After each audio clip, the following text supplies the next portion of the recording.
अपने एक पिता के समान अपने हाथों में भरकर मेरे शिवलिंग का ध्यान रखा, जिससे मैं अत्यंत प्रभावित हुआ।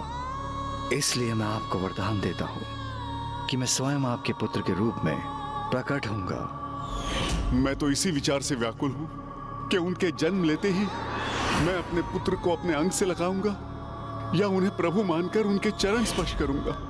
आपकी अपार उत्सुकता तो स्पष्ट दिखाई दे रही है, लेकिन थोड़ा धीरज रखिए, क्योंकि बस 1-2 दिवस में ही आपके पुत्र का आगमन होने ही वाला है। इसलिए मैं क्योंकि बस अस्थियों का स्वयं आपके पुत्र के रूप में अस्थियों का गठन वाला है।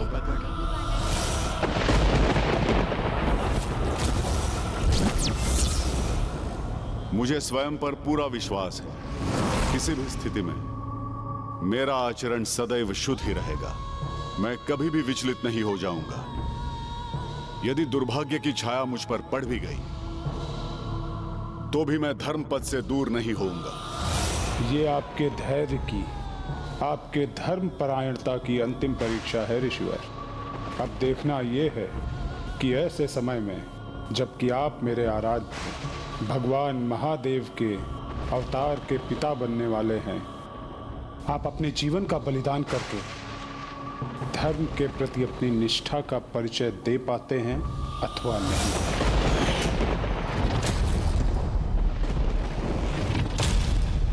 जो धर्म का पालन करते हैं वो कभी भी दान धर्म से पीछे नहीं हटते।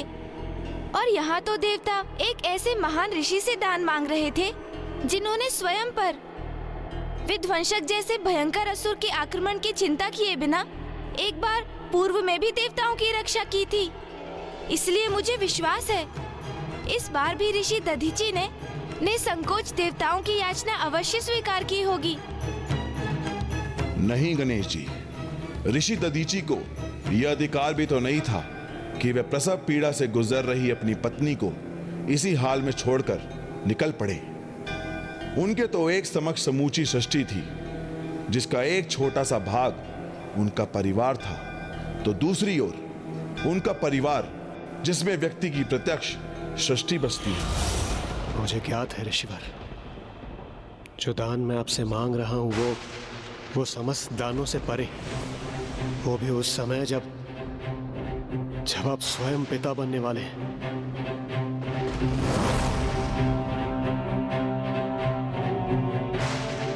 किंतु मेरे समक्ष अब और कोई मार्ग शेष नहीं। मैं विवश हूं ऋषिवर। स्वयं प्रभु श्री हरि नारायण सृष्टि के पालनहार, उनके भी अनुसार उस भयंकर असुर वृत्रासुर से सृष्टि की रक्षा हेतु आप ही एकमात्र उपाय। यदि आपने मेरी सहायता नहीं की और अपनी अस्थियों का दान नहीं दी तो मेरे कारण इस समस्त सृष्टि का विनाश हो जाएगा। समस्त सृष्टि का विनाश हो जाएगा। समस्त सृष्टि का विनाश हो जाएगा। इंद्रदेव की याचना ने ऋषिवर के समक्ष एक गंभीर संकट खड़ा कर दिया था, जिसके बाद उन्होंने ना हाँ कहा और ना ही ना, और वहां इंद्रदेव की याचना का कोई उत्तर दिए बिना अपनी कुटिया में चले गए। इंद्रदेव की याचना ने ऋषिवर के समक्ष एक गंभीर संकट खड़ा कर दिया था।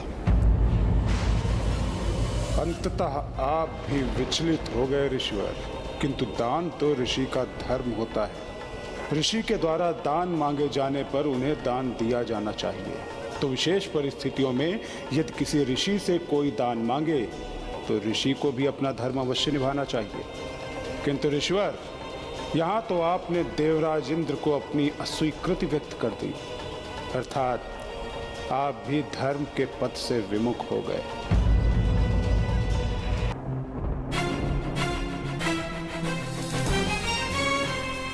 जिनके शुभ दर्शन से समस्त जगत खिल उठता है, वो शीघ्र ही हमारे अंक में खिलखिलाएंगे। जिनके समक्ष जगतवासी भोग लगाकर भोजन समर्पित करते हैं, वो स्वयं मेरे हाथों से भोजन ग्रहण करेंगे।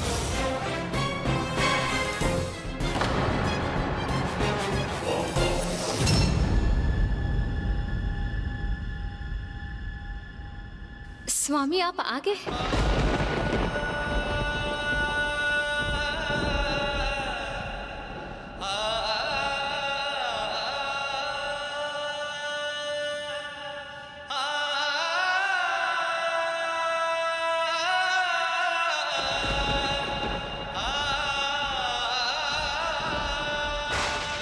एक ऐसे अस्त्र के निर्माण के लिए हमें केवल ऋषि दधीची की ही अस्थियों की आवश्यकता होगी, क्योंकि केवल उन्हीं की अस्थियों में इतना सामर्थ्य है कि वो एक शक्तिशाली अस्त्र का रूप धारण कर उस असुर का वध कर सके।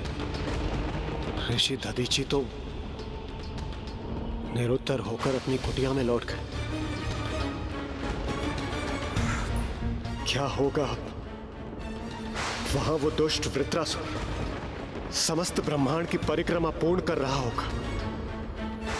तो फिर अब इस अनिष्ट को रोकने का क्या उपाय है देवराज? अब हमें शीघ्र कुछ करना होगा, अन्यथा अनर्थ हो जाएगा, सर्वनाश हो जाएगा।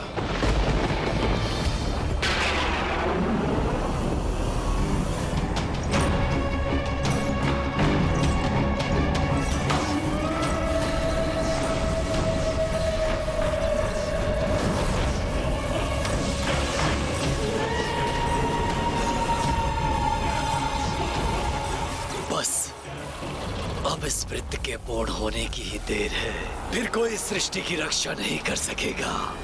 समस्त संसार को निगल जाऊंगा मैं।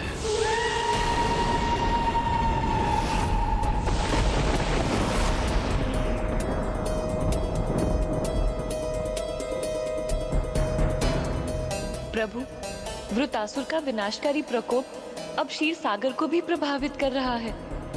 हमें शीघ्र ही इस संकट को दूर करना होगा, अन्यथा अनर्थ हो जाएगा।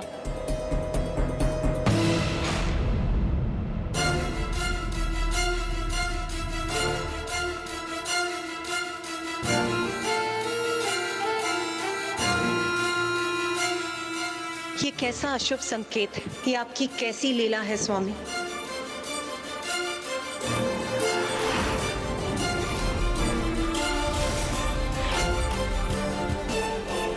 अब एकमात्र ऋषि दधीची ब्रह्मांड की सुरक्षा को सुनिश्चित कर सकते हैं। क्या हुआ स्वामी? आप इतने व्याकुल क्यों हैं? मैं आपसे एक अनुमति प्राप्त करना चाहता हूँ। मुझसे कैसी अनुमति चाहिए आपको? अर्धांगिनी की अनुमति ही किसी भी कार्य में उसके पति की सफलता का आधार बनती है। इसीलिए यदि पति को शिक्षा के हेतु किसी अन्य नगर या ग्राम जाना हो, तपस्या के लिए किसी दूरस्थ स्थान की यात्रा करनी हो, तो सदैव पत्नी की अनुमति से ही पति को ऐसा करना चाहिए।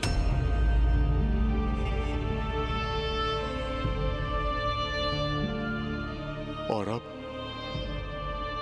जब मुझे इस संसार का ही त्याग करके परलोक जाना है,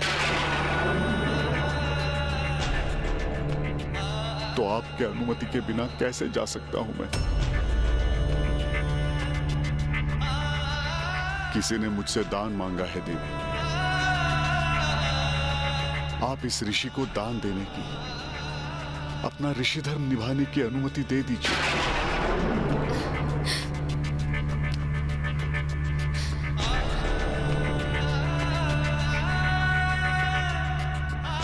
आप अपने प्राण दान करने के लिए तत्पर हैं और मुझसे, अपनी अर्धांगिनी से, अपनी भावी संतान की माता से ये अपेक्षा कर रहे हैं मैं आपको अपने प्राण त्याग करने के लिए अनुमति दे दूं? ये विचलित होने का अवसर नहीं है देवी। मुझे अपना धर्म निभाना ही होगा। किंतु ये कैसा धर्म है जो आपको मुझसे सदा के लिए दूर कर देगा? आप और मैं, अर्थात हम क्या हैं देवी? ये कैसा प्रश्न है स्वामी? आप, मैं और हमारी होने वाली संतान, हम एक परिवार हैं। और हमारा परिवार कहाँ सुरक्षित रह सकता है? परिवार की सुरक्षा का आधार तो एक सुरक्षित समाज ही तो होता है ना स्वामी। और समाज कहाँ सुरक्षित रहता है? एक सुरक्षित संसार में स्वामी, और कहाँ। किंतु आप मुझसे ऐसे प्रश्न क्यों कर रहे हैं? इसीलिए देवी, क्योंकि हमारा संसार, हमारी सृष्टि, हमारा ब्रह्मांड संकट में, अर्थात हमारा परिवार संकट में है देवी। और इस महासंकट से हमारे संसार को मेरी अस्थियां ही मुक्त कर सकती हैं।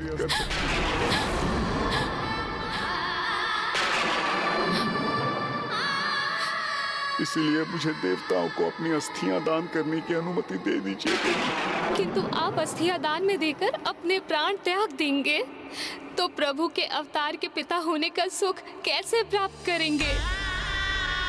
और मैं स्वामी, मैं आपके बिना कैसे रह सकूंगी?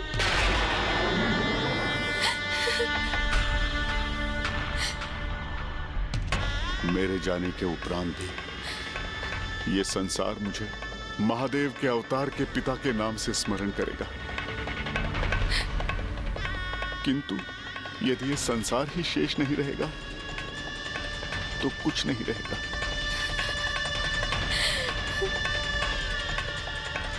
ये परिवार भी नहीं देवी।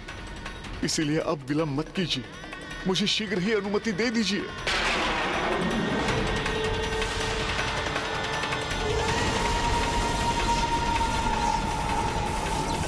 संसार महासंकट में है देवी, और सर्वनाश के लिए अभी अधिक समय शेष नहीं है। मुझे जो भी करना है शीघ्र करना होगा। अपनी समस्त शंकाओं का त्याग कर मुझे अनुमति दे दीजिए देवी।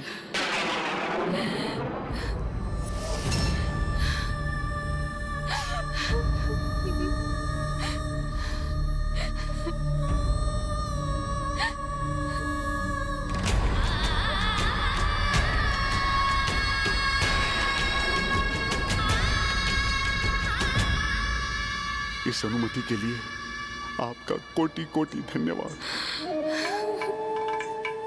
किंतु मुझसे भी अधिक त्याग तो आपका है। आज जगत की रक्षा में आप उतनी ही भागीदार होंगी जितना मैं हूं।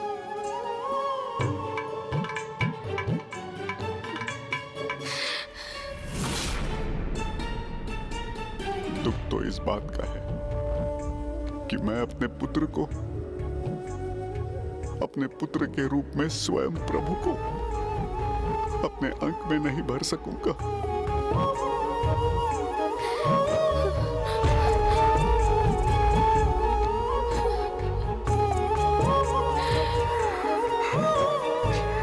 अपनी संतान का स्पर्श करने में असमर्थ रहूंगा। मुझे तो उसे एक दृष्टि देखने का सौभाग्य भी प्राप्त न हो सकेगा।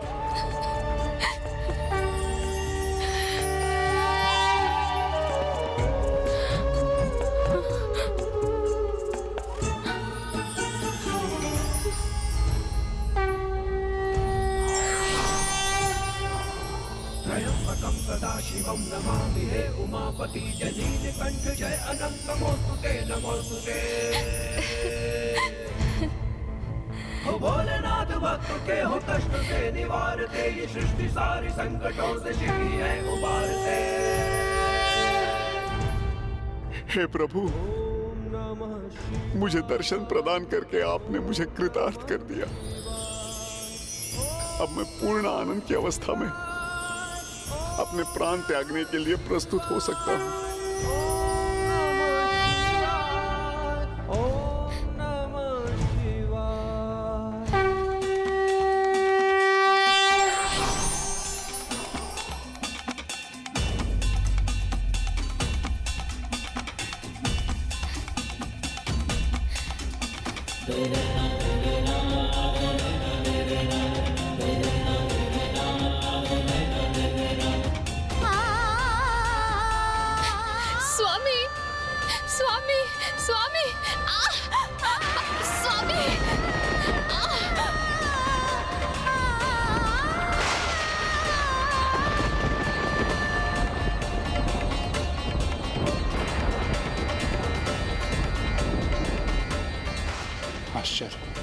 ऋषि दधीचि तो पुनः अपनी कुटिया से बाहर निकल आए, किंतु अब क्या करेंगे वो? स्वामी! स्वामी!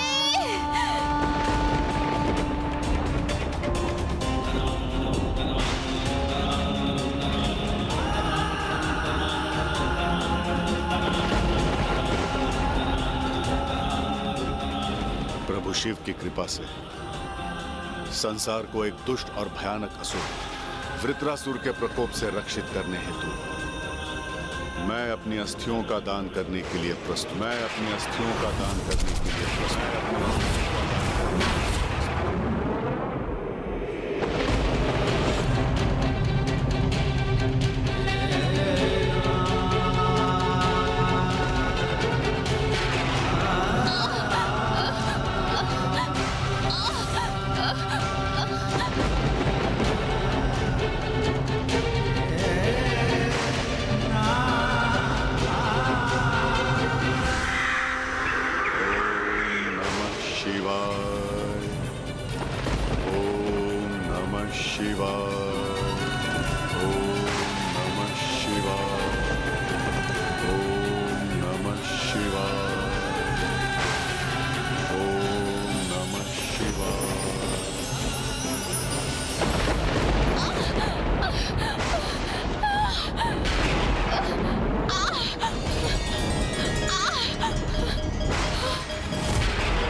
ऋषि दधीचि ने इस महात्याग का निर्णय लेकर तो मुझे भी अचंभित कर दिया।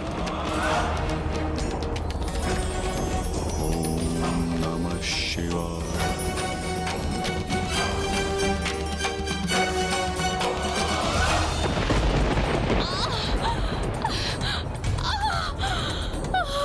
ना ये सूर्य, ना ये चंद्रमा, ना ही ये धरती, सब नष्ट हो जाएंगे। मैं सबको निगल जाऊंगा।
से शनि के विष्णु दधीचि पुत्र पर प्रभु ने मृत्यु के जन्म दिया। वृक्ष के तले ही आपका पालन हुआ है। इस औलाद का तभी से आपको मिला।